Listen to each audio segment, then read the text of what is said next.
Thank you very much for having me. My name is Gerald Clift, and I work with the Rescue California Educational Foundation.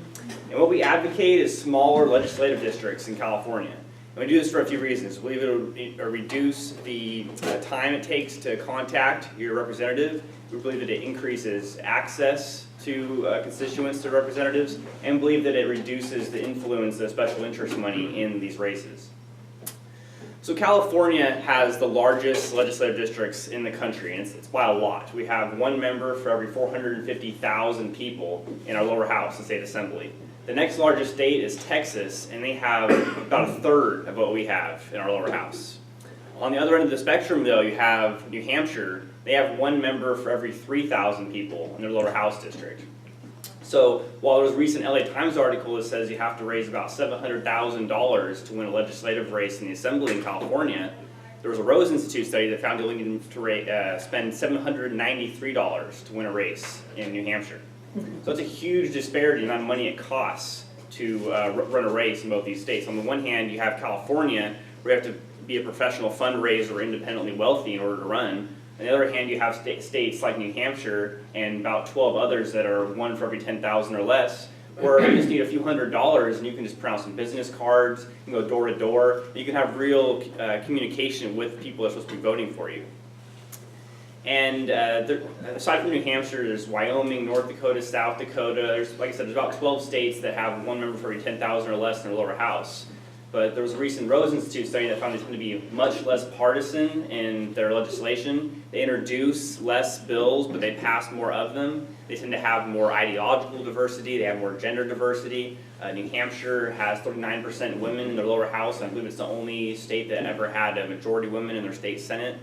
So they function very differently. And even though New Hampshire has a lot more people in its lower house, they have 400, the number isn't what really causes the outcome of gridlock, because you have about 435 in those House of Representatives, and they're a much more partisan body than New Hampshire is.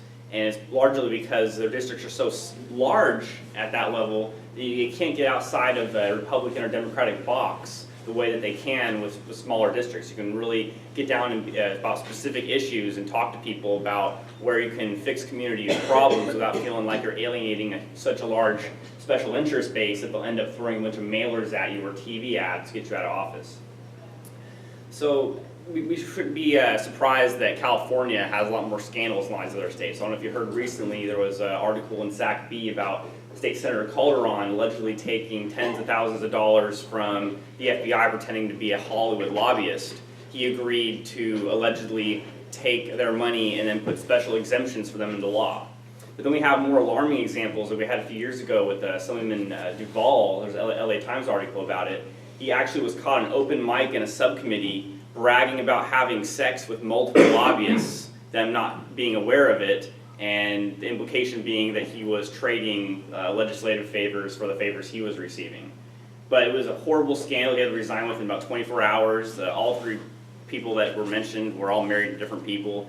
And like I said, unfortunately, we attract the wrong type of people, because in California, you have to give up your entire professional, personal life to run for one of these positions. But these other states, when you have a small district, you don't have to. Like if like say you have a district of 3,000 people, you break it down to people actually voting, probably about a few hundred people you got to go talk to and convince that you're the right candidate. It's a very different type of a campaign than when you're only focused on 30-second ads via television or radio or mailers, and it creates different type of candidates that run. So what we're excited for is the Neighborhood Legislature Initiative, which was going to be on the ballot in November 2014. Thank you. And what that's going to do is going to take California's assembly districts and make it one member for every 5,000 people, and take California state senate districts and make it one member for every 10,000 people. That's going to be a lot of representatives, and about 12,000 total between the two houses. So you immediately should be like, well, that's a big number. How are they going to deal with all the bills, co-sponsoring, all the work? What we're going to do is we're going to take the existing districts that were drawn up by the Citizens Redistricting Commission, and we're going to carve 100 mini districts in all of those. And those 100 people are going to meet in the large district once and elect one person amongst themselves to go to Sacramento. So we'll still have 80 people in the assembly and 40 people in the state senate. The difference would be that we call them a working committee. And this is based off our existing structure of subcommittees. So right now, you might vote for your assemblyman, but you don't get to vote on who's on the Assembly Public Safety Subcommittee. Your assembly member, along with the other 79, vote amongst themselves to send about 10 members onto the Public Safety Subcommittee, which acts as a barrier for legislation before it's voted on by the larger body. So similarly, the working committee would act as a barrier for legislation, going over the intricacies of legislation before it gets voted on by the larger body of the neighborhood legislators. And the neighborhood legislators, they're not going to be driving to the Capitol, they're not going to be writing amendments, they're not going to be writing bills, they're not going to be sitting on subcommittees. They're just going to be voting up or down after legislation gets sent to them by the working committee. And the way we prevent this from costing an incredible amount of money is we're willing to pay the neighborhood legislators $1,000 a year, which doesn't sound like a lot, but it's actually 10 times more than they get in New Hampshire. In New Hampshire, they have to, as I said, drive to the Capitol, sit on subcommittees, do all the intricacy work involved in writing legislation. But they're going to be paid that smaller amount because they're going to be doing less and they're not going to be having to do all that work. Meanwhile, the working committee members are going to be paid $50,000 a year, and they're going to be the ones with the staff and with the offices in Sacramento.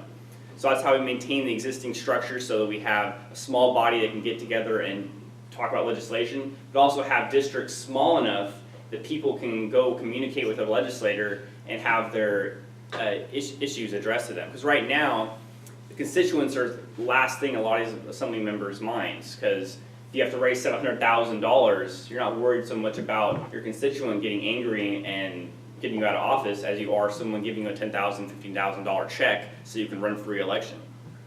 So that's how we try to mitigate that concern a little bit, but there's all sorts of things that aren't being addressed by our legislature as a result of our current system, where they're just looking for lots of money. For example, roads. You know, I haven't met anyone who thinks it's a good idea for us to take the gas tax money and spend it on everything but roads. But time and time again, the legislator declares an emergency and does exactly that, and it's gone so bad. There was an NBC article recently about how Bay Area drivers have an average of $700 worth of damage done to their cars a year just because the roads are so bad. I was actually driving to a Kiwanis meeting in San Jose about 2 weeks ago. Rock flew up from a pothole and put a big crack in my windshield about the size of a quarter. And, you know, I mean, obviously that happens all over the country, but it's like the worst in California. It's really bad here because all of that money that's supposed to be going towards our roads doesn't. It gets siphoned off into other programs. Another more alarming example, and it's on the federal level, Social Security. Everyone put money in Social Security believing we could trust the federal government to hold on to it and let it gain interest. But there was a recent CNN article and a Government Accountability Office report about how since 1980, they've been taking money from Social Security and spending on virtually every other program but Social Security, and it's gotten so bad that they've actually taken $2.3 trillion of Social Security and spent on other programs. All the money is just gone. It's supposed to be sitting, gaining interest, but now we're just having people that are paying Social Security now pay for the previous generation because all that previous generation's money got spent. It's a huge problem. I can't imagine legislators with a small district agreeing to siphon that money off if they had small districts and people get them out of office easily. But right now it's an easy target because the contractor comes up to you and says, hey, I need to find a few $100 million for my contract. Where are you going to find it for me? You go, oh, Social Security. No one's using that right now. That's what they've been doing for decades, and just kicking the can as far down the road as they can. And then you have another example, again, on the federal level. Sheldon Adelson recently announced in a Washington Post interview and a Forbes magazine interview that he's going to assemble a team of lawyers and lobbyists to do everything he can to stop online gambling. Regardless of how you feel about online gambling, he's a billionaire based off his businesses with casinos. So it seems very interesting that he seems that online gambling is immoral, as wording, but all of the casinos are fine. And again, we're not nonpartisan. We're not trying to advocate any particular legislation in terms of partisan ideology. It's just that's an interesting example of special interest being able to get in and kind of protect the monopoly he has rather than let competition affect his existing business. So I'm here today to first propose the initiative idea to you, see what you think about it, and also see what questions you have or concerns you have about the initiative. So you're in a district, you get 100 people together for the neighborhoods, and they elect one person who comes to Sacramento, am I right so far? Yes. Okay, when this person decides to vote on one particular matter, does he go back to all these 100 below him? How does that work? Yeah, he should stay, or he or she should stay in constant contact with the neighborhood legislators, because those are people that they're going to be having direct contact with the constituents. They can say, what kind of issues in the community they're having and how they feel they should, or what kind of legislation they feel that should be addressed.